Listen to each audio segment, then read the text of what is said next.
siku rais alikuwa anapigana na Raila Odinga alikuwa anaunga yeye mkono? Hakuwa anaunga yeye mkono. Kwa hivyo siku tulikuwa tunapigana na Raila hatugeunga yeye mkono. Tena mimi sikupigana na Raila, alipigana na Rais William Ruto. Mimi nilikuwa nasaidia William Ruto kupigana na Raila, lakini yule ambaye walipingana na yeye ni Raila Odinga na William Ruto, sio mimi. Kwa hivyo uwezi sema ati niko na shida. Mimi sina shida, mimi natafuta uongozi. Ruto anatafuta uongozi. Na lazima sisi tupigane na Ruto kwa sababu tunataka kumshinda. What has changed now? Because this president who you're saying unataka kupigana naye kwa sababu unataka kumshinda was a darling at some point to you. Is it because of the impeachment that now you've changed tune for someone you referred to as your brother? William Ruto betrayed the Kenyan nation. The Kenyan nation or you? The Kenyan nation. He's still the president of the nation. It's he betrayed the Kenyan nation. He said he'll put money into people's pockets. Instead, he took the little that he had. During his campaigning, he said there will be no extrajudicial killing. He came and abducted children and killed them. During his campaign, he said there will be no evictions or demolitions. There are demolitions every day. Lakini ubomoaji ulifanyika hata kama wewe ulikuwa naibu wa rais. Well, if you remember, ukikumbuka, katika mashtaka niletewa Senate moja ilikuwa nilipinga ubomoaji. Kwa hivyo mimi nilikataa hiyo maneno kwa sababu tulikuwa tumeahidi wa Kenya ya kwamba baada mambo ya kuharibika kati yako na rais ndio ukaanza kuzungumza vilivyo. Lakini hapo awali ni kana kwamba ulikuwa na unga mkono hakuna mambo ya wakati huo. Mimi nilipinga maneno kutoka ndani mpaka ikafika pahali hawezi fichika. Na moja ya hayo maneno ni ubomoaji ya mali ya umaskini. Kwa sababu tukitafuta kura tulikuwa tumesema hatutapinga, hatutabomoa mali ya watu maskini bila kuwapatia pahali ya kwenda, na hatutabomolea watu usiku. Hiyo ikaanza kufanyika, mimi nikapinga. Kwa hivyo mimi nilikataa mambo mingi kwa sababu huyu muungwana tulifanya kampeni na yeye na tuliahidi watu mambo mingi sana. Na wafuasi wangu ni wengi sana. Na wakaanza kuniuliza maswali. Huyu jamaa uliletea sisi na ukatuambia ni muungwana, mlituahidi na hii, mbona mmekeuka? Kwa hivyo mimi nikaanza kupingana naye na kumwambia hapana, tulikubaliana hii, mbona nageuka? Mpaka ikafika pahali ikakuwa ya kwamba hatuelewani. Ndio. Let's talk about housing for a bit, because it's one of the projects that you're talking about here, and we've talked about demolitions. At some point, and I want to play that soundbite for you, at some point you said that you don't understand how someone can go against the housing project. And at some point you also changed. Listen to what you said. Why would anybody is in his right frame of mind have a problem with slum upgrading? Why would anybody in his right thinking have a problem with having affordable housing for Kenyans so that they can live with dignity? Hii housing imelazimishwa wa Kenya kutoa housing levy kwa lazima. Hiyo pesa sasa imechukuliwa, imepeleka kujenga soko, kujenga mashule, kwa sababu imekuwa conduit ya wizi. What changed, Mheshimiwa? Everything changed because I was deceived. I believed William Ruto of all the things he told me and the people of Kenya. And many Kenyans believed him. Many Kenyans believed him. Today they feel deceived, I included. I really believed housing was a good program to create employment. I believed him 100%. I believed it was the right thing because he is very convincing and I had no reason to doubt him. Until it came to my knowledge that it was all a scheme to create wealth. The president bought 2 factories that manufacture steel. They are the ones. Which factories are they? Yes, I have. Do you have the evidence? There's one called Apex and another. The president bought a tiles manufacturing company. He bought Baburi Cement. All these factories he bought are the ones that are supplying construction materials for affordable housing. And that is why he needed to create enough money by taxing Kenyans so that his businesses can thrive. Why should Kenyans trust you now, and yet you're the same person who said that you don't understand why someone because this housing? Only a fool doesn't change his mind. So if you're deceived then, are you deceived As now? I told you, life is dynamic. You get on knowing people.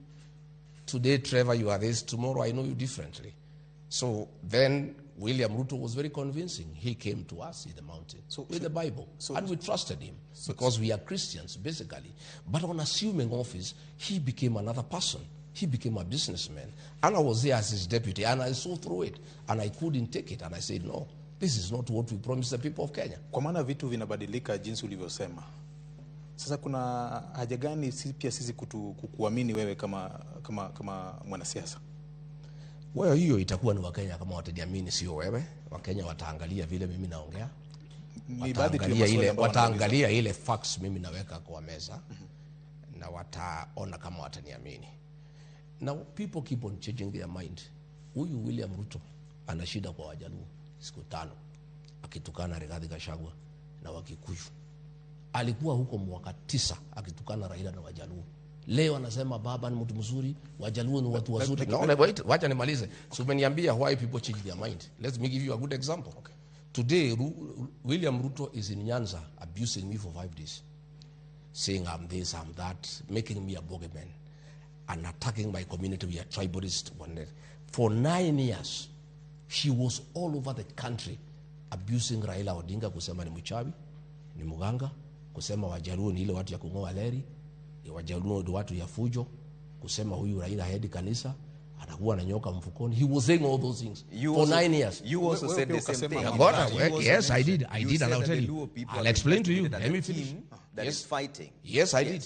So is that the same position you hold now? I'm saying. Mpaka ukasema wewe ulikuwa na kufanya kwa niaba yake pia. Ngoja kidogo. Simuache yeye. Na ulisema kwani mko na fujo, simuache niongee. Tunasikizana. No, I can see you have predetermined questions. So also let me answer. So umeniuliza swali. Okay. No. Tunakupatia nafasi ya kuyajibu. Wacha tukubaliane kwanza. Okay. Ukiniuliza swali lazima nijibu. Kwa heshima na taadhima tunakupatia nafasi ya kuyajibu maswali tafadhali. So wewe ukisema kitu pia unipatie nafasi. Okay. Umeniuliza kwa nini nilibadilisha mafikira. Nimekuambia William Ruto huyu ana shida kwa Wajaluo. Akitukana Rigathi Gachagua na Wakikuyu. Alishinda kwa Wakikuyu akitukana Raila Odinga, kusema ni mganga, ni mchawi, ni mtu ya Wajaluo ni watu ya kungoa leri, Wajaluo ni watu ya fujo. Leo alikuwa anasema jana Wajaluo they are intellectuals, they are very intelligent people. But it is you are talking to Mheshimiwa. No, but I must give examples. Because also when you ask me the questions, because you I must give it the in same context. Thing. So I'd like to hear your accountability of the same Trevor, I must give examples of how leaders go. This is one leader called Rigathi Gachagua. You have said, I also say the same thing is true. Because in our campaign, it's like a choir. William Ruto was the choir master. He was the composer of the song and the soloist. So while the choir members wanafuata what the choir master is saying.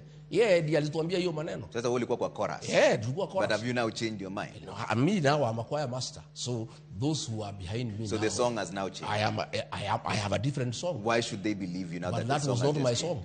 It's just a song that you no, changed. It was not my song. You're still the same chorus, and now you're the choir master. That song was not mine. I was a member of the choir. Choir ilikuwa ya William Ruto. Ya kupiga Raila Odinga na Wajaluo. Sisi tulikuwa choir members. So tunafuata choir members. Ulikuwa unatumiwa wewe? We were members of the choir. But this new song, have you now changed your mind? I have said. Why should the people? I have given you an analogy. Why should the people believe a choir master or a chorus master who changes tune? It's up to the people to believe. Not me. They're asking you. If they, I don't know. They will listen to me. They will listen to me and decide. You painted the Luo nation as a nation that is chaotic, violent. I didn't. In fact, William Ruto did. It's not me. It is not me. I'm quoting you. You said at some point that a community has been castigated as people who cause violence every single time. I've told you. That was you. I've told you. Directly. I've given you a very good explanation. Community. I've given you a very good explanation that I was a part of a choir and our choir master was William Ruto. And our work was to repeat the chorus from the choir master, who was also the composer. At what point will you take responsibility for your own utterance? I am saying because that now you're saying that he's the one who told you to say it. No, I'm saying, Trevor, we were in politics. And, are you still in politics now? Yeah, we're in politics. So why should they believe you? I am saying we were having a contest between Raila Odinga and his people. And that was the politics of the day. I am not in politics with Raila Odinga. There is no presidential candidate from the Luo nation who is facing me. So there is no conflict. That was a contest. People are looking for positions. And there's a conflict as it goes on in politics. So they will be trading here and there. Why William Ruto now is abusing me, he was abusing Raila Odinga then because he was his competitor. Today, his most strongest competitor is Rigathi Gachagua. And so he has just changed tact. The way he was abusing Raila Odinga is the way he's abusing Rigathi Gachagua because I'm his competitor. Do you regret this abusive language that you and your former boss have treated the nation to? I have not abused anybody myself. You started this conversation. I did not start. Did you describe the president as having I made that description. That description is true. That is considered body shaming. There is no apology to make. I described the way he looks. I did. Chapter 6 of the Constitution and Integrity, Article 73.3, says that state officers should behave in a manner that bestows respect and dignity. I'm not a state officer. You've been the second in command. I am not a state officer. I'm not a state officer. So are you now allowed then to just abuse your other fellows just because you're not a current state officer? I am not a state officer. You've been the second in command. Do you regret the statement? I have no regret whatsoever for my utterances. I made a true description that our other Kenyans have made. I'll continue speaking truthfully. You know, people say when people who steal, what are they called? They are thieves. People who do this and that, they must be described for who they are. And if anybody has a problem, you can take me to court. Do you believe that statement is demeaning? No, it's not. What do you think it is? It's up to you to You've think. just, What do you think? I've told you I'm not the one who made the statement. I have nothing. I have nothing to say about it. I've said it's a true description of what I see. What does the appearance of the president have to do with governance? Well, you'll have to ask him. You are the one who described him. I'm saying it's you to ask him why he's so agitated. But I'm speaking to you, and you're the one who started this conversation. You are the one to ask him why he's so agitated. Tumekuuliza kwa sababu wewe ndio ulikuwa mtangulizi wa jambo kama hilo. Are you a lawyer for the president? This is waandishi wa habari. No. You also cannot. Are you here holding his brief? It's a question that everybody No. I can see. Are you holding a brief for William Ruto? Honorable Rigathi Gachagua, you've been the second in command in this country. And you're now thinking of being the head of this country. Have you condemned him? Do you think those statements were regretful? What I would ask you to, have you as a president, whether he has regret? I'm speaking to you now, not to the president. We'll speak to the president at the right time. It's you we are speaking. Kwa sababu tuko na wewe hapa na wewe ulikuwa mtangulizi wa I don't think this interview you hold brief for President William Ruto. We're not holding brief for in my view. We're asking you to be accountable for the words that you said. In my view, I had hoped that you would ask me issues or development to do with. We will get to that. Let's clear out a few things first. I refuse to I refuse to have you have kuna maswala ya uongozi na uadilifu. I have already answered that question. I have nothing to add. That question I have answered. Will you apologize to the people for what you did? I have no apology to give to anybody.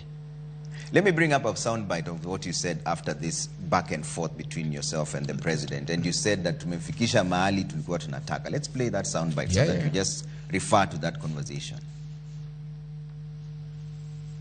Sasa nimeona umekasirika vile nilitaka. Mimi nilitaka wewe ukasirike. You lose your temper. You lose your cool. You stop being presidential. Sasa Kasongo amekuja bahari nilikuwa nataka yeye. Ameteremuka chini. He is no longer presidential. Amekuwa mtu ya propaganda na fitina. Is the politics of insult what you want? True. He is where I wanted him. In the politics of insult? Yes. Is that what you want? Because that's whom he is. He has been on insults all his life. He's been insulting Raila Odinga, Uhuru Kenyatta, everybody. He has been trying to be something else. But I know him. I wanted him to come out in his true colors. That's where he is today. Abuse, pettiness, gossip, that's William Ruto. He is where I wanted him to be. Do you believe that is also describing yourself? Because you're the one who started this conversation. And you've just said there that tumemfikisha mahali tulikuwa tunataka. I have said is that the politics I have told you I brought him where I wanted him to be. That's what I wanted.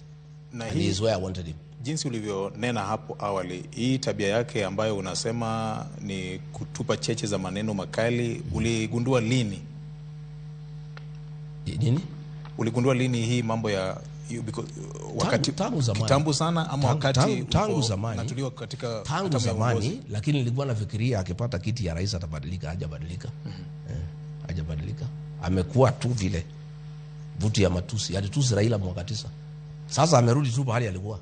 Sasa ni kubadilisha tu from Raila to Rigathi Gachagua. Wewe ukamtusi Uhuru Kenyatta ile enzi, hata Raila wakati mwingine ukamtusi. Tofauti yako kati na yeye iko wapi? Nafikiri tuongee mambo ya maana ile tasaidia hii interview. Kuna masuala ya uadilifu na hiyo nimekataa. Kwa sababu sasa mnataka ikue hii interview ni mambo ya matusi. Mimi nimesema rais amekuwa akinitukana Nyanza for 5 days. Siwezi kuwa na interview kuendelea na mambo ya matusi ile rais anafanya Nyanza. Hiyo nimekataa. So you don't regret the statements that you made? I have said I have no regret at all. Okay. I have not abused anybody. I have just described a situation that is true and everybody knows it is a true situation. I have no regrets whatsoever. Okay. Let's talk about this broad-based arrangement. President William Ruto has been forging an alliance with the broad-based arrangement on ODM, which you strongly advised him against, telling them that they will regret working with him. What did you mean by that? That? What did you mean by the broad-based government will regret working with President William Ruto? Well, I was in coalition with William Ruto, and the minute he became president, he turned against the people who elected him. I know him. So, I cannot tell the Luo nation what to do. But I can only give a word of caution that Raila Odinga, in his greatness, has one great legacy. He founded and developed and grew a strong political party. I'm on record publicly saying how I admire, when he was alive and when he's dead, I admire ODM party and the quality of leaders that came through ODM. Will you be willing to work with ODM? I don't have a problem with anybody. I have a problem that ODM is on his deathbed. And we want a strong political party. Strong political parties are good for our democracy. When William Ruto decided to work with Raila Odinga was deputy, and I asked him, you had a lot of problems with this man. You told us this man is the cause of all Kenyan problems. You hated Uhuru Kenyatta with all your life and said so publicly for working with Raila Odinga. How come, after having a problem with Uhuru Kenyatta for working with Raila Odinga, you now want to work with Raila Odinga? What has happened? And he told me, we were quite close. He confided into me that we cannot allow ODM to be. We must destroy ODM. So we must get nearer Raila Odinga, get nearer ODM and destroy it so that we are able to govern. This is hearsay you're saying. So you're saying the president wanted to destroy ODM? Yes, he told me. But it is the same party he wants to work with now. How does that make sense? He doesn't want to work with ODM. He has destroyed ODM. ODM is a pale shadow of his former self.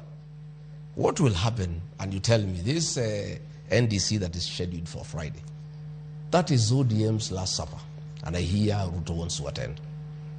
Let me be very candid with the ODM followers. That is Raila's legacy.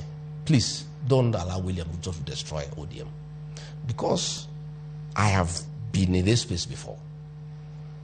The only way a region can protect its interests in a government is through a strong political party. My people from the mountain, we are in the terrible situation we are in, I included, because we went to join Ruto without our own political party. And he shortchanged us, turned against us, and can do whatever he wants. If ODM agrees to be swallowed by William Ruto, the people of that region will be at his mercy. And they'll come to cry the way we are crying. So it's up to them. And if they must join William Ruto, because we cannot stop them. Yeah? If they must stop him, if they must work with him, I'll give them a few tips, because it's important that I do so. And if they listen to me, it can help them. If they ignore it, it doesn't matter. But at least I'll have spoken, and it will be on record. If I had listened to President Uhuru Kenyatta when he told us that William Ruto cannot be a good president and it's not good for the country, this country will not be in the shit we are in. Myself and the people of the mountain will not be in the predicament we are in. With respect to what's your language, Mheshimiwa? Yeah? What's your language, Mheshimiwa? No, I'm just saying. It's national TV. I'm just saying It's we will not not the be where we watershed are. towers. We will not be where we are. And the mistake we made was to join William Ruto in his party. Since that, we have learned and formed our own party. And we cannot be swallowed or merged with anybody. We'll have to work, whoever wants to have a coalition with us. Our party, the DCP, will have a coalition intact without being swallowed by anybody. So my advice to ODM. Okay, katia ODM shauri, hii ni chama ambacho kimekuwa katika siasa ya Kenya kwa muda wa miaka 20. DCP is hardly 2 years. I'm talking as Rigathi Gachagua.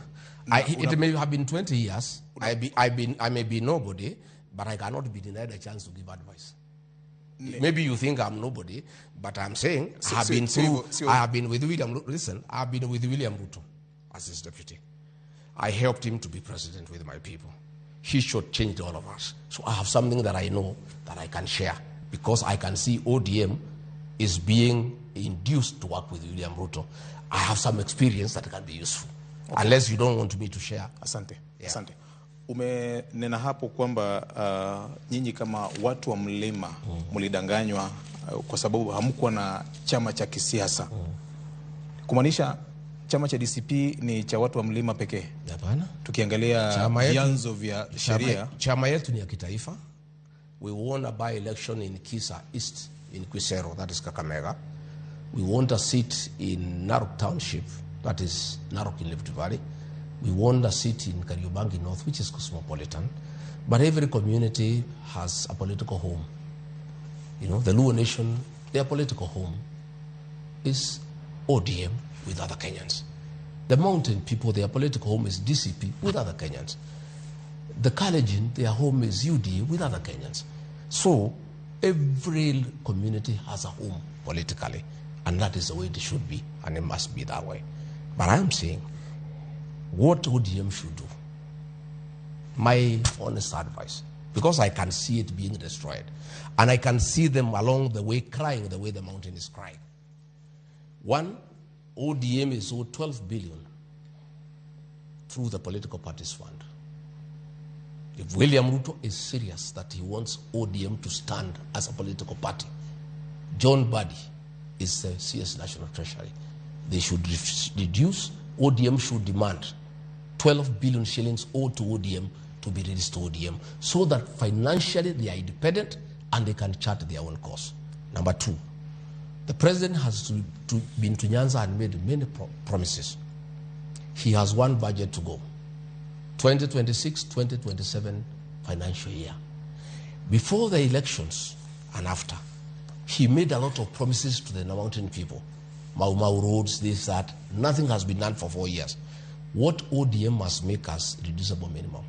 All those projects he has announced, they must demand that money be reflected in this last budget. Because if there is no money in the last budget, if there is no money in the last budget, that is just a campaign gimmick. Asante. Listen, let me say a few things I want to say.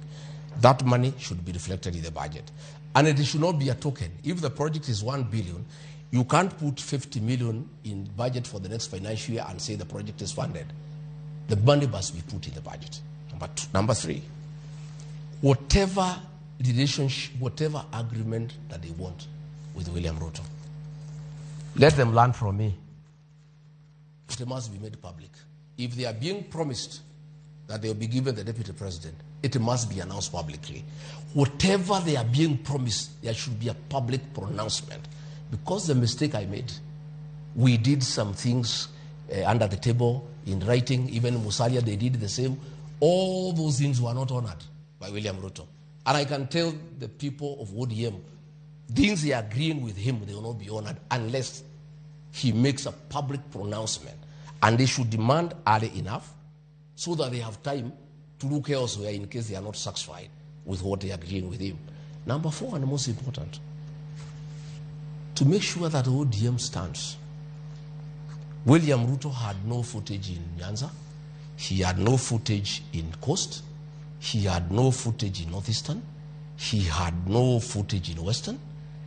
If ODM enters in agreement with William Ruto, they must demand that those areas are zoned for ODM so that they have enough members of parliament to be able to go into government with.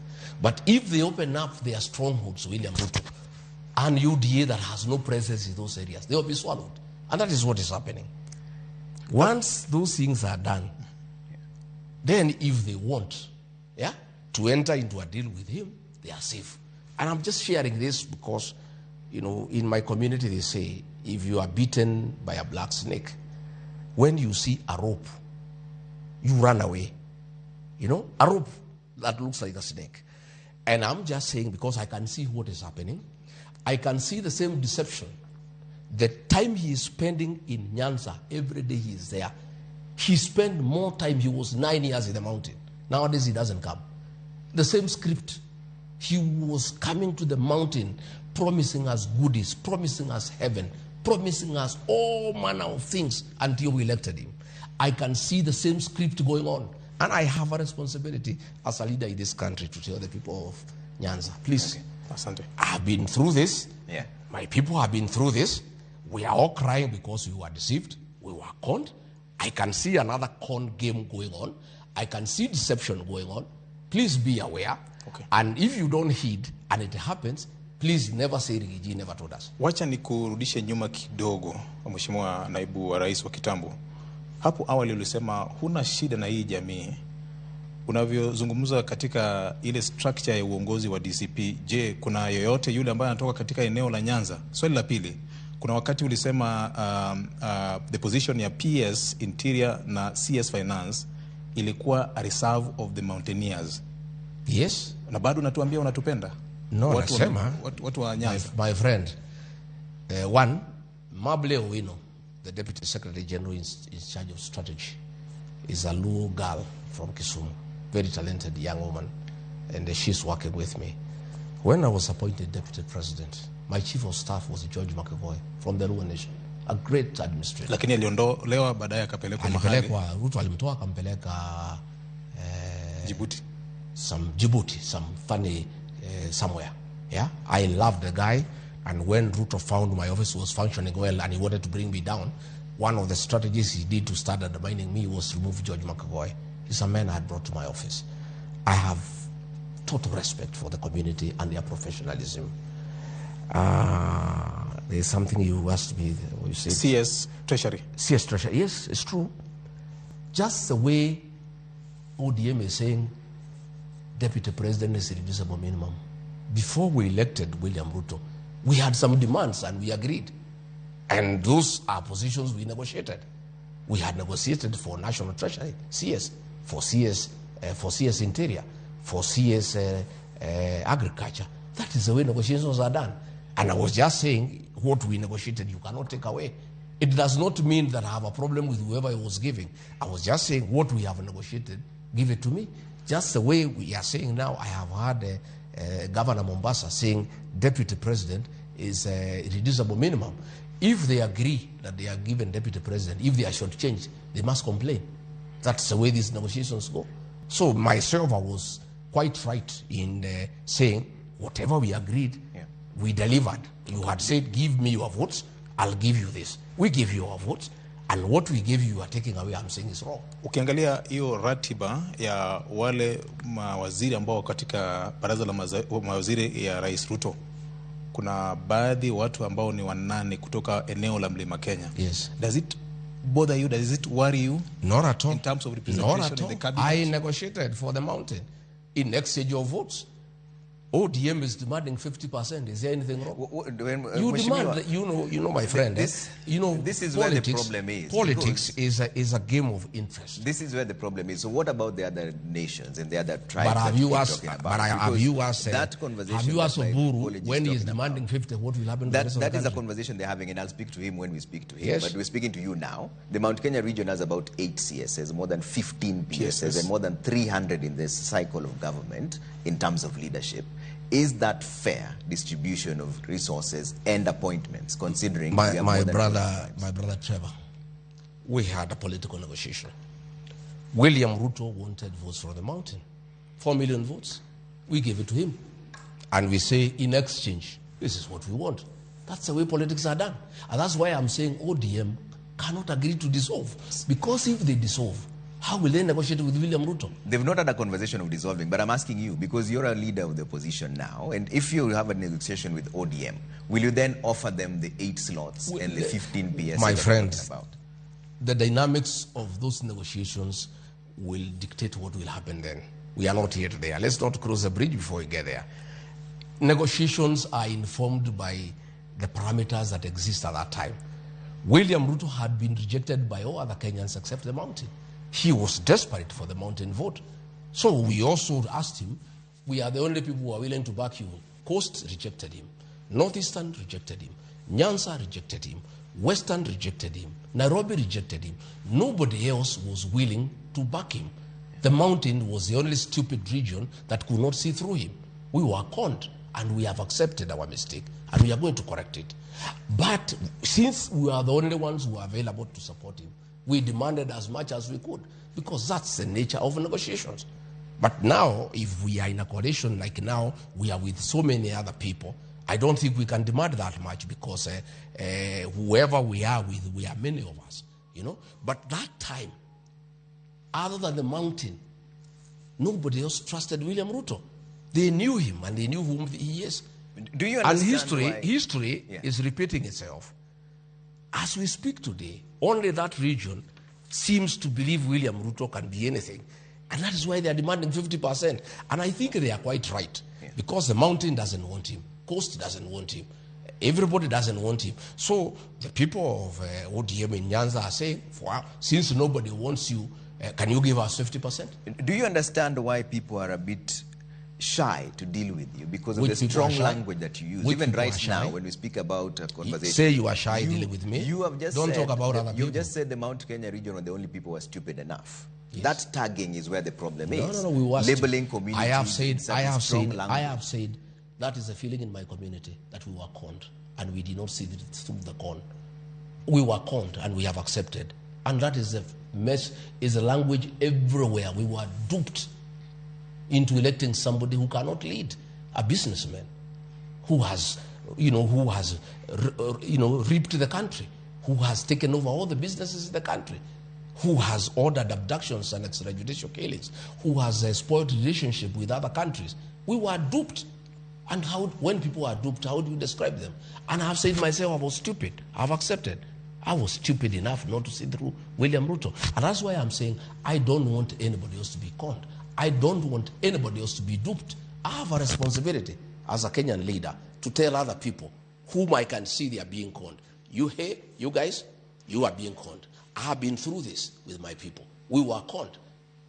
And if I don't tell you, because myself, I feel terrible, because Uhuru Kenyatta had warned me and our people, and we did not listen. And we can therefore not blame Uhuru Kenyatta, because he had told us this man is not fit to lead. This man will make sure there is no country. The same has come to pass in Uhuru Kenyatta's lifetime. I don't want any other community to fall into the same trap when I'm alive and when I have a mouth to tell them. And that's why I'm telling the people of Luo Nyanza, hey, be careful. And if you must go to bed with this man, can you demand the following? Will you approach ODM and have a conversation around coalitions with them? Because Wiper has given that coalition making is a continuous process. We are waiting to see what happens after Ruto breaks down ODM and what remains and whom we can deal with. How will he break it down? Because there's been no conversation about dissolving already. It's a conversation for a coalition about this government. Junet, Wanga, they have sold ODM to Ruto. It was sold in Kirigori. There's no evidence. Did they say only ODM? And what is the evidence to that effect? I've just told you.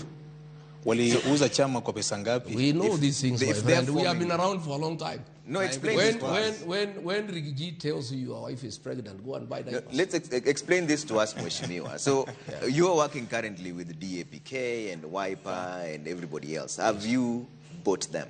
No, I've not. So why is it that when UDA is working with ODM, then they've been bought? You see, they have been bought. That is why they want to kick out Sifuna.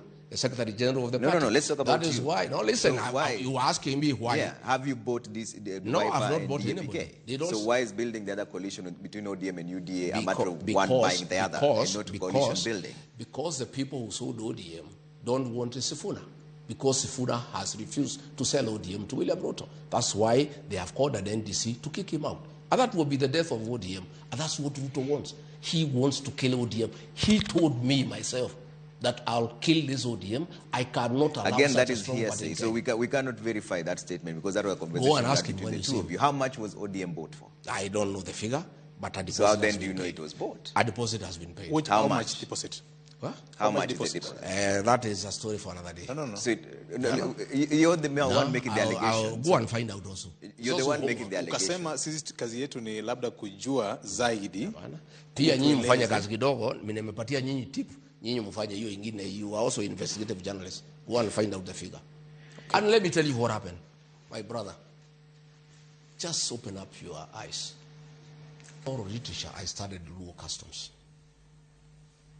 Death and burial is a very strong and emotive issue in the Luo nation. Okay? Raila Odinga dies. Before his body arrives in Kenya, ODM has changed hands. In an African setup, and among the Luo have studied oral literature, you don't inherit a man before he's married. ODM, Raila was the leader of ODM.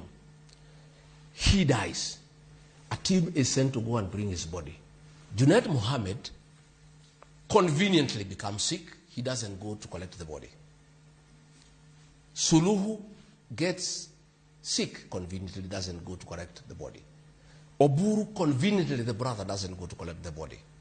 Before the body arrives, National Executive Council is convened. And the leadership of ODM changes hands. Raila Odinga is inherited before his body arrives in the country and before he is buried. It has never happened in an African custom. ODM had already been sold, and the coup was done even before his body arrived in this country. Yeah? And that is why they want to kick out Sifuna, because Sifuna cannot agree to that scheme. The statements of the ODM being sold is the one thing you keep referring to, but you can't tell us how much. But I've asked you. And you keep referring to Sifuna. Doesn't That is one it person. That is bother just a you, fallout Trevor? with one No, person. you are low. Doesn't it bother you? I'm, That a man is inherited before he is buried. I'm not the one answering No, the questions. You're the one answering the questions. I'm just throwing a question. You're the one answering for, the questions. for your own here. mind. Why would you say it's been bought? But and why yet don't not you? give Why are evidence? you not asking me to? We're explain asking that you to statement? explain how much was it bought for, and you're not telling Lots us. of money. How much? A lot of. What lots was the of money. deposit? Lots of money. Is it because one person leaves, then now a party has been bought? Lots of money. And I've asked you the same question. Have you bought Wiper and DAPK, the ones you're working with? I don't know why you want to bring Wiper and DAPK. Because it's a coalition. You're the one who's told us you've been in politics for long. So we're trying to understand. I don't it know from why your you want lens. to play advocate for William Ruto. Aren't you bothered as a Luo that ODM is getting finished? You should be bothered. That is your vehicle. That is a vehicle that Raila Odinga developed for the community. Is it for not the giving giving you an opportunity as DCP maybe to be work solid with- and work with To do what? To work with, with ODM. the ODM? I am saying, And even accommodate- and I even- am and willing even to work. accommodate Sifuna I am that you- willing to work with like-minded Kenyans, like-minded political parties. But I am saying we are still waiting. We are observing the political space. The destruction of ODM is imminent. Whatever little will be left or whatever will go away, we'll see whom we can work with. The Wanga, Junet, Oburu wing will go with William Ruto. Whatever else remains, because I've seen Akina Sifuna, Akina Babu, Akina Orengo, they are steadfast that they don't want to destroy Raila's legacy. They want multi-party democracy to work. They want a strong political party.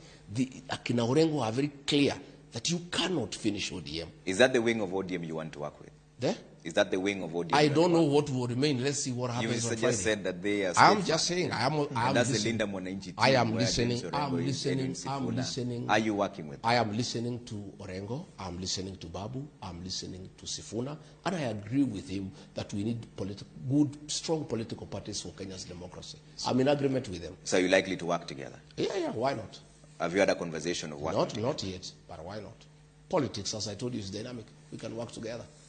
Okay. Yeah. But are you willing to have a conversation with Oburu Oginga? I have no problem. I can work with anybody. Okay. I can work with anybody who wants to work with us. We have no problem. Including President William Ruto? What? Are you willing to work with President William Ruto? I'm not willing to work with President William Ruto. He's bad for the country. He's destroyed the Kenyan nation. We had very good education system bequeathed to us by Mwai Kibaki. Free primary education. He has destroyed it. We had day secondary school bequeathed to us by Uhuru Kenyatta. He has destroyed it. We had Leader Mama, destroyed. He has sold public assets, Safaricom, Kenya Pipeline, JKIA. But all these are being done by the approval. We have a shell of a country. But are being done by the approval of the National Assembly. No. It's an entity given that mandate to do so. There is no approval. And by the way, the National Assembly is also captured. Yeah? It's not a house that now represents the people of Kenya anymore. It's a captured house. Including MPs who are allied to you, you say are captured? Mine are the minority. The majority have the way. When did this Damascus moment for you appear? When you now noticed that the person described as your brother is running the country down? 1 year down the line after you were impeached. 1 year down the line after we came to office. 1 year we had problems. But you never said anything. I said it that year. I said it internally. You only talked about this after you. I said it internally, but when I was still in office, I said not. Why didn't you resign? Why should I? I was not elected by William Ruto. I heard him saying that he gave me an opportunity. He didn't give me an opportunity. I was given an opportunity to lead by the people of Kenya. The person he has given an opportunity is Kindiki. I was elected by the people of Kenya, not William Ruto. When you were friends, in fact, I'm quoting you again, you had said that President William Ruto, you were not to be known if it wasn't for President William Ruto. In fact, at the time, you were having a camaraderie with him, saying that he's been holding the hands of other leaders, including yourself. Why has that changed now? That was then. But that does not make me daft. Because I was friendly with William Ruto, I have no brain. The minute I started seeing the country is headed in the wrong direction, I told him no. When I was in office, my friend, if you remember, I called a press conference in Mombasa on 26th of June about abductions and extrajudicial killing and told him off. I said, Mr. President, don't call our kids criminals. These are our sons and daughters. I stood with the Gen Zs when I was in office. At that point, there was really a conversation about your impeachment. But don't say, no, that was June. Impeachment came in October. I didn't speak when I left office. When he sabotaged the war on drugs, on the fight against drugs and alcohol abuse, in Nyandarua, I told him on his face, why is your CS Interior and PS Interior sabotaging the war on alcohol? I heard him saying that I was taking money from cartel. They said you are extortionist. Yeah, he can say whatever he wants to say. If that was true, it should have been one of the charges of the impeachment. It wasn't. That is an afterthought. After I have really put him to task and I have created a huge one-term movement in the country that is sending him home. The reality of one term has just sunk to him. I have told you, I told him publicly, don't sabotage the war on drugs and alcohol when I was in office. I did not start telling him off when I left office. And one of the reasons why he had to get rid of me is because I was opposing him from within the cabinet. When he brought the finance bill, 2024, I was the only lone voice in the cabinet to say, no, this is not acceptable to the people of Kenya, and the people of Kenya will have a problem with it, and we shall have an egg on our face. And it came to pass. I went back to the cabinet, I said, Mr. President, I told you, after the Gen Zs forced him to back down, I said, I told you, you did not want to listen to me. I told you this thing cannot be accepted by the people of Kenya. So this argument that I only spoke after I left office is a fallacy. It's not true. I spoke from inside, and that is what precipitated my removal, because I was bringing oversight and sense, and starting with the people of Kenya from within government. And by the way, that is what the framers of the 2010 Constitution wanted. They wanted a deputy president who is elected and who can check a rogue president from within government. That was the intention of the framers of the 2010 Constitution. They did not expect a robot, an appointed deputy president like the one we have, who cannot say no to the president because he's his appointee.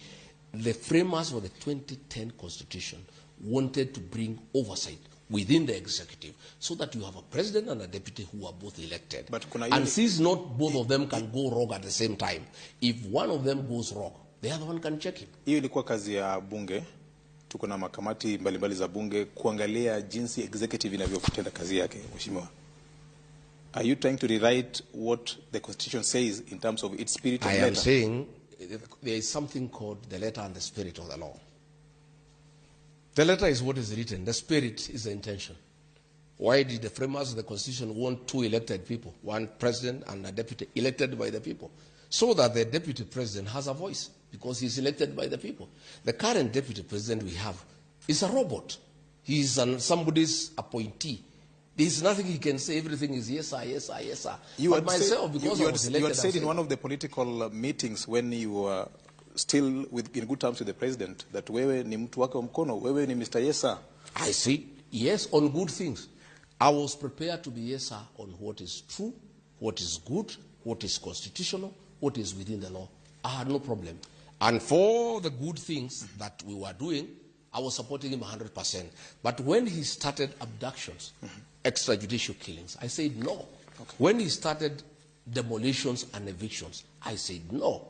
When he started theft of public resources, I said no. When he started misappropriation of public funds, I said no.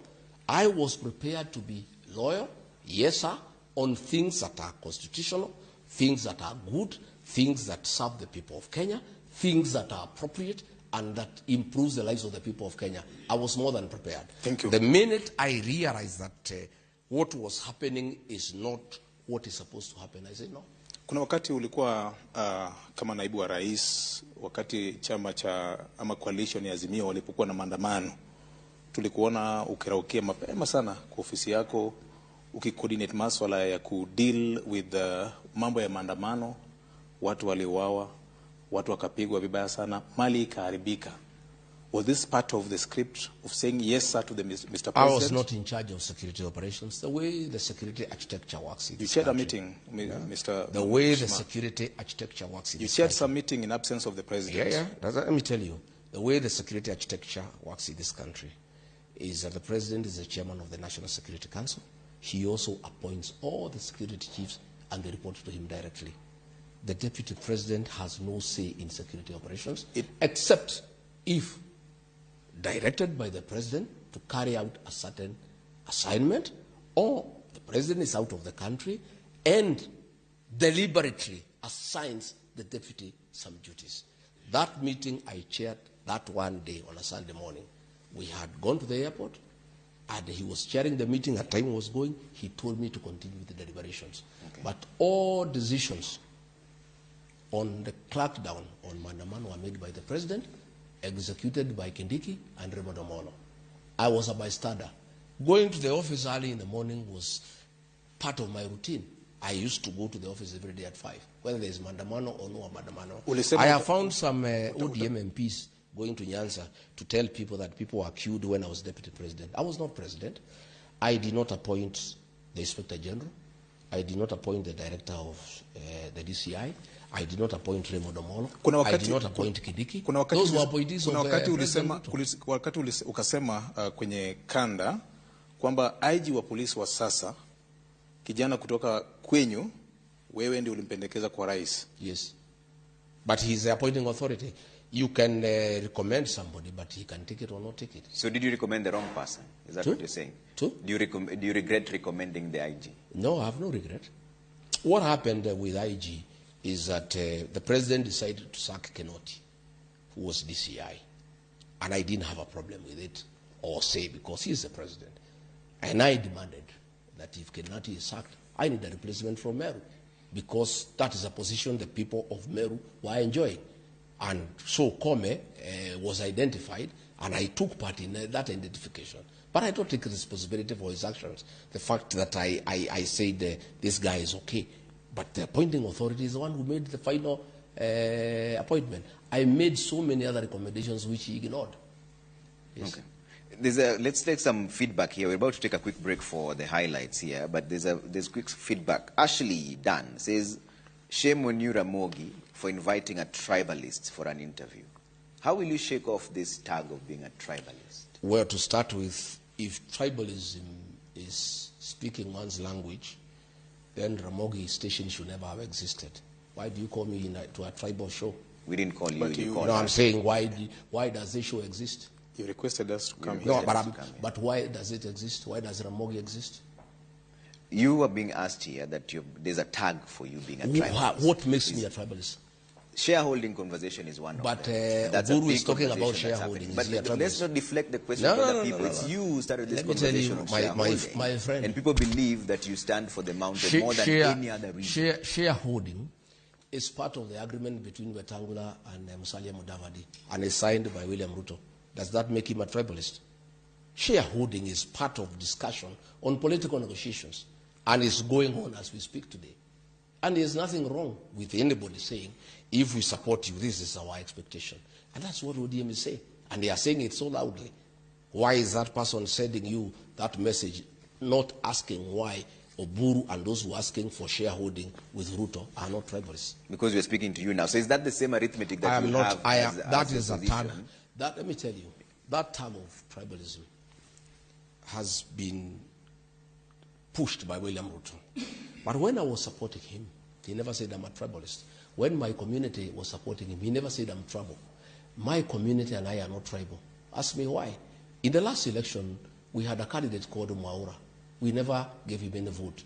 We gave 4 million votes to William Ruto and 1.3 million votes to Raila Odinga. I had the leeway to say I cannot support William Ruto because he comes from another community. Okay. Then how do you call me a tribalist after supporting a Kalenjin to a man? I supported him with my people. Okay. When did he realize we are tribalists? Then he was saying I'm a very good man, a very good mobilizer, a people-centered guy. I don't know what. He had very kind words about me. Okay. But the minute I and my people decided that he had betrayed us, he had shortchanged us, he had deceived us, he is not what he told us he is, he is not what we thought he was, and we changed our mind, then we became tribal. All right, stay with us, Mheshimiwa. We have to take a quick break. Nikwara mugiro kamana nyoko mkitira mugi TV kaendie. Wane tuwak makende gyogai mar DCP Mheshimiwa Rigathi Gachagua kijalup jaten piny Kenya machone dala ne makaren wabiro ni achiel kachiel kontiere kagi VOJ Victor Tieno Juma mar Radio Ramogi. Waka thuolo moro yue machuok mondo muwinjare weche manyien madhi biro saa 3 to koduogo kendo to pod odhi medo go mbaka gi Mheshimiwa Rigathi Gachagua menogai mar DCP gijalup jaten piny Kenya machon. Kikudhi mabora ini.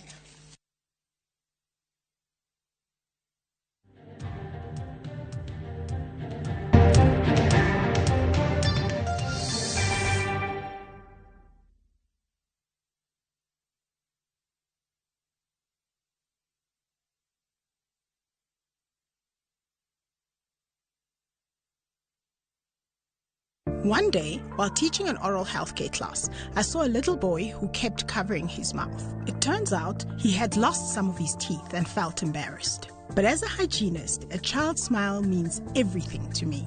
That's why Colgate Maximum Cavity Protection unlocks 24-hour cavity defense, a formula boosted with calcium for lifelong smiles. Every child has the right to smile, and a beautiful smile is a healthy smile. Colgate, #1 oral care brand in the world.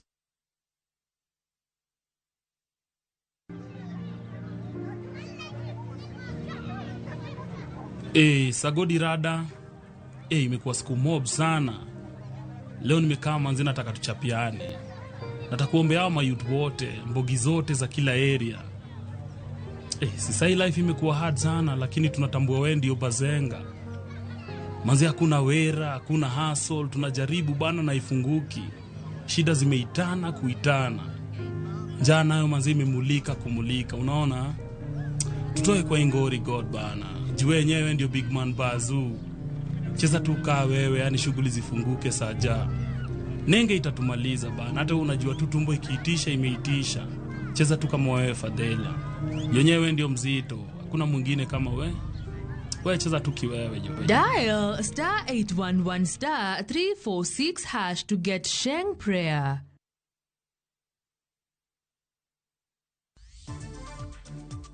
Golo chik ne sirikal ochul siling milion 38 ne moko kuom jogo mane obila ohinyo e ng'anyo mag 2023 e gwenge mag Kisumu kod Migori. Responding to your question on who authorized, the authority on payment was based on the negotiations after the clearance of the Attorney General. Od bura oketo sirikal tesre mar lero kaka siling bilion 6.3 ne oywa ka igolo e aguch e-Citizen kadhi aguch kembe ji giwegi. Sasa hii mvua yenye imekuja imetubebea, haki na shangaa sana. imebeba kama heka 20 yangu. Jopur ma Migori onyiso luoro ni keyo nyalo bedo matin tok pi oula ywero puothe mathoth e kaunti no.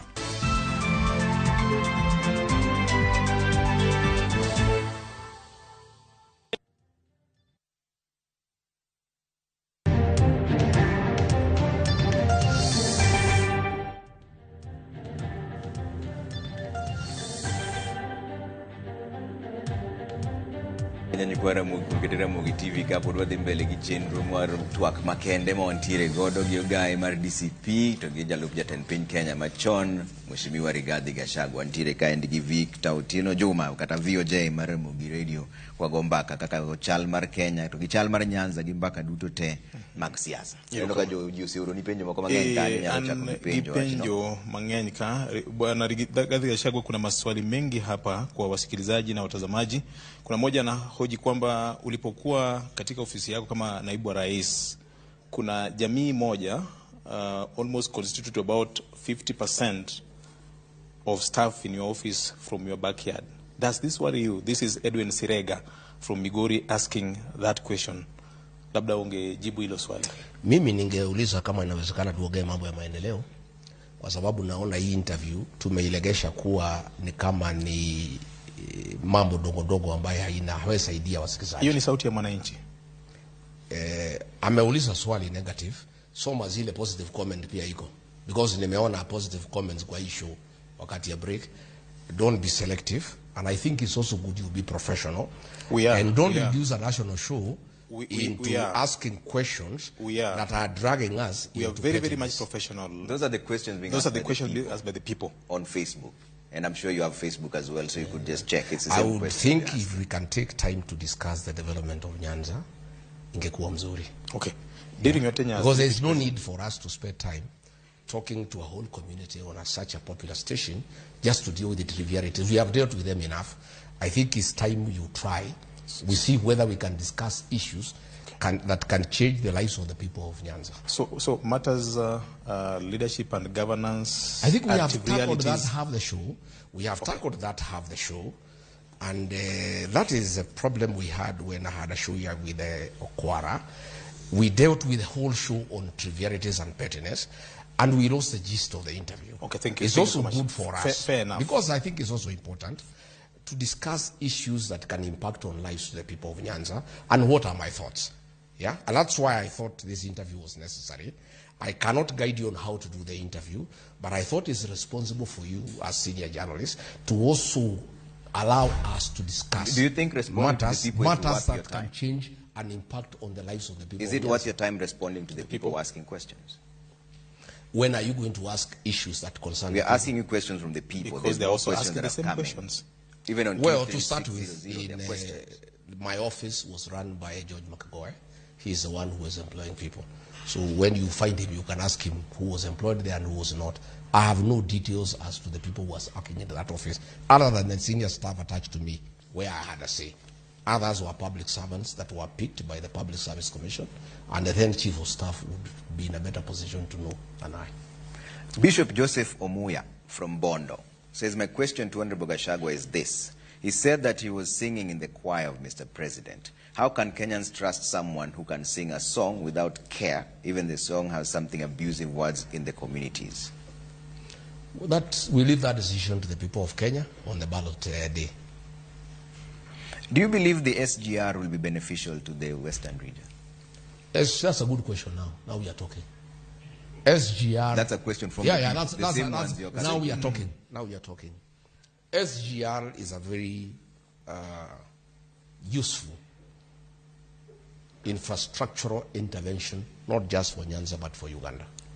Yeah, and I think it can increase trade and movement of cargo between Kenya and Uganda. My only problem is that whether it's doable, because this promise has been there for the last 4 years, and it's coming on the last year of the election. What I would want the ODM people to do, and the people of Nyanza, politely, is to ask that this contract be published with the date of commencement and the date of completion, so that we know it is not a con, which I think it is. I could be wrong. And because I have seen these con games, we were promised Mau Mau Road, barabara ya orofa ya kutoka Nairobi kwenda Thika. You know, I have been in this game before, and I know William Ruto and what he does in that direction here. What we are asking is for us to know that this project is real and it has been properly done. Because this company called CRBC has been used to con people. They went to Rironi Mau Summit Road and launched that road that was, we were told by William Ruto it will be ready by April. It has not started. And there's no contract. When was the last time you were there? No, I'm just saying, wait a minute, I tell you what's happening. There's no contract, so the contractors cannot start. So there's no what has happened, nobody they have been given some little money from the National Social Security Fund, NSSF, to do what you call data works, just clearing and giving an impression that something is going on. For Rironi Mau Summit Road, I'm challenging the Ministry of Transport and Infrastructure to publish the contract between the government of Kenya and the Chinese contractors, showing the date of commencement and the date of completion. That contract does not exist. But as the work started, have you seen there is no work that has started. In the Rironi Mau Summit, what has started? I've told you what is being done is what you call data works. Are you being factual? No, listen. Because I've been there. I was in Nakuru the other day. I was also there. No, I'm just telling you what is. I'm telling you what is going on. Is what you call data works. The graders are there. No. They're there. I've told you they are called data works, but there's no contract. So the actual construction of the road cannot start. So just the way I'm asking for the publication of the contract for the Rironi Mau Summit Road, specifically showing the contractor, the amount, the scope, commencement date, and the date of completion. For SGR, I'm asking on behalf of the country and the beneficiaries and everybody else, because it's important and it's good for the country, we want the publication of the contract for the construction of the SGR, showing clearly the date of commencement and the date of completion. In 2024, you flanked the president while in his tour in the Nyanza region, mukaenda mpaka Rusinga. Wakati huu kuna hiyo barabara imejengwa ikaisha. Do you think that there is any other tangible project that this government has done in the region? I have not seen him launch any completed roads. I saw him launching. I would want our government, the one that we shall form, we shall borrow the model of Mwai Kibaki. Mwai Kibaki never launched any road or any project he commissioned when it's complete. I think that must be the new way of doing things, because many projects the president was doing in Nyanza the last 5 days, he has launched them before. There are roads in Meru he has launched 5 times. Like which one did he launch in Nyanza during his tour? I'm saying in our government, the one that we want to form with my colleagues, one of the things that we are all in agreement, we want to stop this launching business. We want to stop this inspection business. Let inspection be done by engineers, not politicians. The deputy president has no capacity to inspect a road. That is work of engineers. The architects, engineers, quantity surveyors, the professionals. A president or a deputy president or a minister for that matter in our administration will commission a complete project. This thing of launching is all nonsense. And it really annoys people because you keep on giving people false hope. Most of the projects that have been launched by the president in Western Kenya, he was there. Not an inch of tarmac has been done. He made an agreement with Musalia and Wetangula that he will do 1,000 kilometers of road. I was part there. Not a single kilometer has been done. We are not talking about the Western. No, I'm just saying, I'm just giving an example. Yeah. You know, Nyanza did not have an agreement with him because they were in Azimio. But Western Kenya had an agreement with William Ruto. So an agreement is binding. The mountain had an agreement with him. That is why we keep on saying Nyanza did not have an agreement, so they really cannot put him to task, other than telling them promises. But I am saying, in future, in our government, the launching, inspection will not be done by politicians. We will do the commissioning when a project is done. And let's come back to the Rironi Mau Summit Road. So you've admitted that you've seen some works there. I've seen what you call data works. So this is a PPP project. Why does it require any budget allocation? Because is it not being done by the same contractor China? I've said you want to see a contract. Hold on 1 second. We're just talking about this. Isn't it the same contractor who did the expressway? So why, if it is a PPP, why then would you need to see the contract? There is no project that you do without a binding contract, because this money will be paid by taxpayers. It doesn't matter whether it's PPP or whatever it is. It will be paid by the people of Kenya. Anything that has a monetary implication must be founded on a contract that is binding and that has clauses also for default and liabilities. Do you think the PPP is the way to go? The PPP is too expensive. Is too expensive. I don't think it's necessary. What option are you offering? Should you be the president of the Republic of Kenya? I would just propose that we complete ongoing projects first before embarking on new ones. Financing model, how would you go about it? We just collect enough, and we use it prudently, without exaggerated figures, without putting in commissions for civil servants, and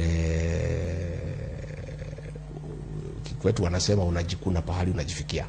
We do what is possible. So if you take over, all these projects would stop, and I'm not saying this. So I'm saying we would want to complete ongoing projects before we embark on new ones. If not through PPP, how? No, we just raise enough revenue by having a very prudent mechanism of revenue collection, sealing all the loopholes, sealing all the leaks, and also using the money prudently. When you came into office, you told us that the coffers were empty and that we were stretched thin. But so if we don't funds. do it through PPP, we started collecting. How would you do it? Funds. Will you increase taxation? We start collecting funds and use those funds for development, not for bribing voters. You have seen the budget of State House. When Uhuru Kenyatta was there, it was 4.5. It has gone to 17 billion.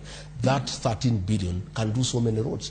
That is money that is being wasted. So you believe the government is too extravagant? Yeah, there is always money that you collect from taxes, through VAT, through pay-as-you-earn, through income tax. There is sufficient funds in this country, but we need to use those funds prudently for the purposes for which they have been collected from the people of Kenya, by stopping wastage and privilege. So practically speaking, if you took over as the president, what is the first thing you would do? It is to stop theft of public funds. How? Just that. Stop people from stealing from the top. Once the president stops stealing, nobody else steals. Once the president is stealing, everybody else joins in the gravity train. You stop it from the top. Once you stop from the top, it stops. It must be stopped. How? We also I'm stop still struggling using. with the how. I will not have, by not allocating 17 billion to State House. So you cut down the budget of State House Yeah, by of course. Not just that. I've seen the deputy president is allocating 450 billion for choppers, for going around doing politics and doing nothing. Those are the things that we must stop. Wastage. So in your mathematics, once we stop wastage, those funds, because they are available, we apply them prudently for the benefit of the people of Kenya, for services. That's what I'm saying. What percentage of the budget for government should be slashed? If I wouldn't have the figures of what we need to do. I need to get into office and put it down and see what is wastage and what is useful. Yeah, that will do. But I am clear in my mind that if you stop theft at the top by the president, the rest will follow. It's a year to election, Mheshimiwa. I'm trying to get into your tangible movements. You'll have my manifesto soon, don't worry. Because this is also a conversation where there's a conversation that the opposition are all about one term but no specific agenda. Hold your horses. I'll be having an election manifesto explaining to the people of Kenya what I'll do for them if I'm president. When should we expect that manifesto? Just hold your horses. Just wait. For now, you don't have any general It's being worked on. There are people working on it. Okay. It's a good document. It needs to be worked on. There are many technical people who are helping us to think through. We are giving our own input. We have input from other Kenyans. We are listening to many people. In the fullness of time, we'll have an election manifesto. You'll be able to ask me questions based on my proposal. Umezungumzia maswali ya ufisadi kwa kina kabisa. Je, kuna maybe the pillars that top notch that you would want to maybe share with us in terms of what you envision if at all you are elected to the President of the Republic of Kenya as we wait for your manifesto? I have said we have to deal with corruption. Apart from corruption, yeah. Any other thing that you see? We need to restore institutions of governance. We need to restore the independence of Parliament. You know, we need to make sure that there is no interference in the criminal justice system. I have just seen they are harassing Tuju. They have slapped him with a demand of 650 million by KRA. They are using that body After harassing him, the man is in hospital.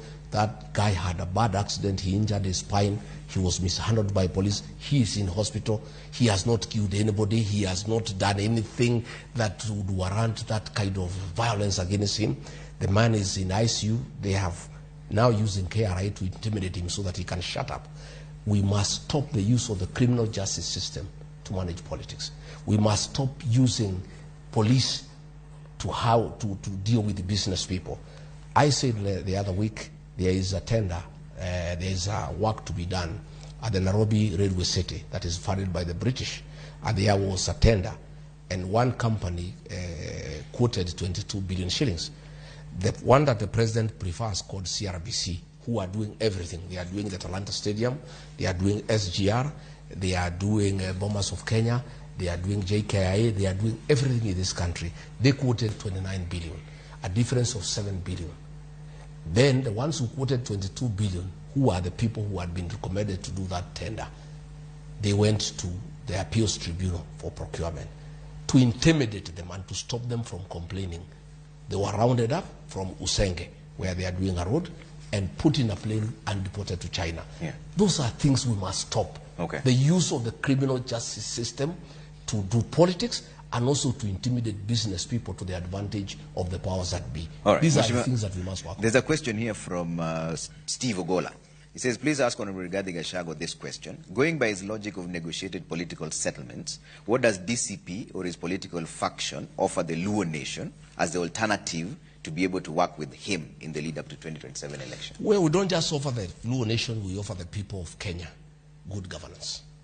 We want good governance. Our slogan is listen to the people, listen to Kenyans. You must govern the people of Kenya the way they want to be governed, because they are our employers. They are the ones who give you power, and that power must be exercised in accordance to their wishes. I'm not just offering the Luo nation a good government. I'm just offering the people of Kenya good governance where their voice matters. When the people of Kenya say they don't want housing, I told William Ruto, there is a lot of complaint. People feel that the responsibility of government is to provide services, roads, water, electricity, sewage, drainage, security. They want houses to be left to the private sector. He told me, you don't have to do what is popular, you do what is right. And I told him, I agree with you. You don't do what is popular, you do what is right. But if the majority of the people who have given you the job decide what you are doing is not right, you cannot argue with them. So I am saying what I'm offering to the people of Kenya, the Luo nation is part of the Kenyan nation. It's good governance, it's transparency, it's accountability, it's checks and balances, it's the supremacy of institutions of governance, where we allow institutions to play their rightful role. That's what Mwai Kibaki did, and he was a very successful president. He allowed institutions to work, and he let everybody work. He did not micromanage the country. He didn't try to do everything by himself. You never saw Mwai Kibaki on top of a vehicle. You know, we have a president who was elected. When you are looking for leadership, there is nothing wrong with you being on top of a vehicle. But once you are elected, you settle down in Harambee House, you settle down in State House and work. You know, you can't be on. I saw him in the Luo Nation 5 days. He was on top of the vehicle abusing us. You must sit in an office and put in hard work. Sit on a desk, get briefs, digest them, and give guidance and give direction as to what will happen. We want to restore the dignity of the presidency. We want to get the Kenyan president to get back to office and work for the people of Kenya. From Harambee House, from State House. I am not going to be a president. If I am elected president of the Republic of Kenya, you will never see me on top of the vehicle. I'll either be in office or I'll be in State House working. All right. We're about to give you a chance to give closing remarks because we're running out of time here. But there's a question here from one Eric Okach from Kisumu. This says the families say it's a rather insensitive question, but we'll just ask it because the people have asked. Can you respond to Ruto about the murder of girls after impregnating them? Eric Okach from Kisumu. I cannot respond to nonsense, pettiness, and gossip. President has sunk too low. He has become a gossiper. Instead of addressing real issues affecting this country has a debt of 14 trillion. He is not bothered. We are facing a crisis on fuel shortage. He is not addressing it. He is on top of a vehicle saying that somebody's cow has died because of a tick. What kind of pettiness is that? Hata ng'ombe ya mtu ikikufa na wewe ni president, unaongea hiyo ni maneno ya ujinga na fitina ambayo haina haja. Dedicating 1% of his time to respond to you. No. You're the one who started this but the kind of things he's talking do not warrant my response. They are too petty and too childish. Let me talk about one thing that you never allowed me. There is a project called Korusoin Dam. Yes. Uhuru Kenyatta allocated 20 billion. That was a dam that would serve the people of Kericho and the people of Kisumu. It would address the floods in Nyando so that when it rains, the water can go to that dam. That dam would have produced electricity for the Luo nation. It would have given water for domestic and for irrigation. William Ruto removed that 20 billion. When he comes to Nyanza, the people of Nyanza must ask him, why did you remove the 20 billion from this project that Uhuru Kenyatta had given the people of Luo Nyanza? Are you aware that there's an appeals by the two contractors contesting the award of the tender for that particular I'm project? Saying, Kabonyo Fisheries Training School, 3 billion shillings through the Hungary nation, allocated by Uhuru Kenyatta. It was going on, it has stalled. The people should have asked him, instead of abusing Rigathi Gachagua, tell us about these projects. When you look at the sugar factories, Miwani, Soni, Muhoroni, Chemile, they have all been sold to people. 10.2 billion shillings owed to employees of that region. People are committing suicide. Their properties are being auctioned. I did not hear a single... How many people have committed suicide so far with regards to this? Quite a number. Sikusikia kiongozi hata moja, Oburu, nani, Suluhu, hakuna mtu aliuliza Ruto, hii 10.2 billion, mutalipa hii wafanyikazi lini? Mambo ya wakulima, they are owed almost 500 million for these sugar factories that were sold without public participation. Those are the things I wanted us to discuss. What did you do during your tenure as the deputy president to address the issues of the sugar subsector in the region and the now the horses have left the stable. William Ruto has sold those factories to Asians and other people. I'm asking when these factories, during your tenure, these factories, the people of Nyanza should have been given an opportunity to buy shares. They would have owned them and they would take care of them. But they were sold to Ruto's friends. We are now there in Nyatike. There is gold. Chinese have been given the rights to come and prospect and also to do the processing. Why can't people from Nyanza be given an opportunity to participate in the prospecting of gold and processing of gold? All right. Those are the issues I had wanted us to discuss. The issue of fish, let me tell you, my brother. Instead of William Ruto coming to the Luo nation to abuse Rigathi Gachagua the way he was abusing Raila Odinga, what you need to do for the Luo nation, and that is what I will do when I'm president, we must discuss the resource given by God, fish, in the Lake Victoria. If you really want to empower the Luo nation, forget about all these other things, is to come up with the processing plants, is to come up with empowerment for people to be given fishing nets, to be given boats to go and get fish, because this fish is very expensive, and it's unfortunate that people are wallowing in poverty when they have a resource next to them, they are in the lake. Are you admitting that during your tenure as the deputy president, you couldn't push for the Luo agenda in terms of There's Luo nothing economy? I could push for. The government that I was deputy president is a one-man show. William Ruto micromanages everything. He even advises his own advisors on how to advise him. He decides everything. We were just there, you know, just struggling, trying to make ends meet, and he said you there, he said you there and there, but he does everything, and that is what we want to change. We want to have a government that has institutions that are working. People who have been appointed, they can go and work. All right. And let me also tell... I'd like to give you a chance for closing remarks because we run out of time here, but I was looking at the Korusoin, the dam that you talked about. There was no 20 billion that was allocated. In fact, it was 2 billion. It was allocated but removed in 2020. Because it was too little for the project, which was 19 billion, that you can't put that 20 billion could not be allocated in that financial year. But even then, have you been told what happened? Let's have your final comments because we run out of time here. Just a minute. Well, Trevor, you have been very biased in this show, which is very unprofessional, because anyway, let me not go into that. Let me say my closing remarks. I've heard these people talk about broad-based. The Luo Nyanza is in government because of 2 ministers.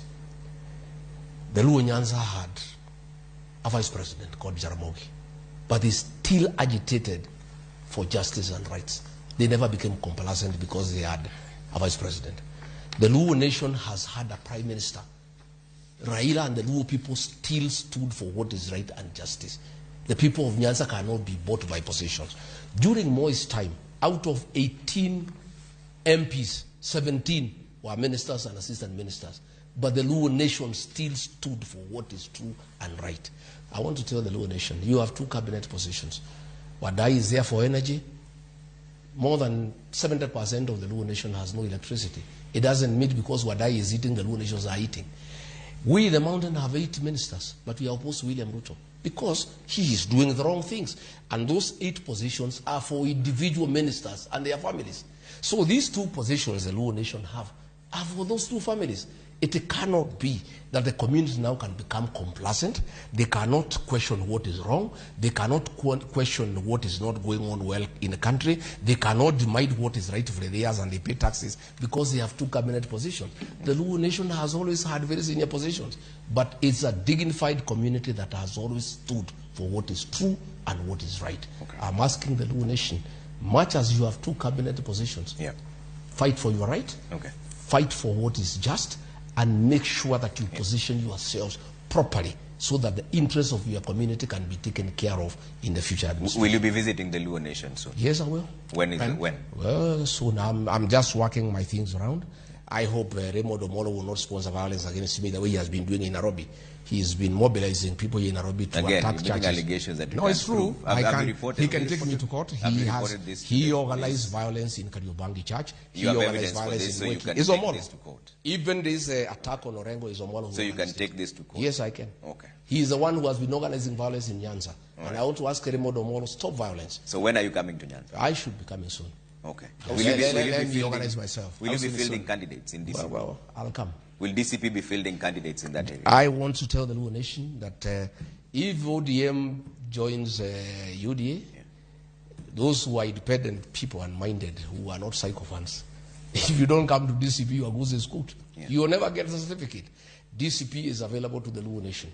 All those leaders who are courageous, who are brave, who believe in the people, who want to go to parliament to fight for the Luo nation, DCP is your party. Even here in Nairobi, I have very many aspirants who have come to DCP. Okay. And I have told the Luo nation here in Nairobi to be careful. Because previously, the ODM has had 9 MPs in the city, courtesy of Wiper, courtesy of the Malembe nation, courtesy of the Kisii nation. Okay. Those nations are not with Ruto. Ruto has no votes in Nairobi. So if you go and make a partnership with Ruto, where will you get votes? Okay. You people must align yourself with the realities of Nairobi politics. Right. The Nairobi politics, as we speak today, is in the opposition. Right. So if they decide to join Ruto, they will not get a single position here in Nairobi. And I'm saying, like Ruaraka, if I get a good candidate from the Luo nation who wants to run at the DCP, hewala. All right. Yeah. Thank you, His Excellency. His Excellency Rigathi Gachagua, the DCP leader and also former deputy president. Mane kama we chindu marwa marubuchi jopin. Kawono nuwa ria yema chualo rematin. Kwa chako viwaji marangi chuelo mwachoko chupo jako imore. Karabuchi jopin bene wagoma na kaya ndigi. Ogaye mari DCP kijalu pujaten pin Kenya machon. Honorable Rigathi Gachagua. Nduoko nero kamana nyako moroko dala ne kaya ndi makarin kubira chielka chiele. Twak makende nwantire kagi VOJ. Victor Dino Juma. Iro kamana. Twak odhi jopin giwe gibiro ngado to oyiengore kon mane. Erokamano ahinya ne Rigathi Gachagua kuom miwa thuolo kendo jopiny bende mar go kodwa mbaka. En ema oluongowa ka nyakwar Mgajwang' kaka ne wachake ni to nodwaro ang'o hie momiyo oluongowa ka tiwinjo mana kod iti kaka oduoko penjo mane kaka en. Ka ok kamano Trevor, en kinde mar goriti nikech gimoro amora nigi sane. Tantie kod gen ni nitie gik manyien ma jopiny bende opuonjore e twak mane wan go odiochieng' ma kawuono. Sa koro chopo wanodoko nwero kamano gweti Ramogi TV kan kaka pile nyinga Trevor Ombija. Jandingo panga jonyakach dendo nombija tai anyakwar guok ocha pesa. George Bati Daddy Cool bro biro mondo nyisweche mosebedo katimore pacho ka dwoko nwero kamano ahinya kuom kinde Ramogi TV ka.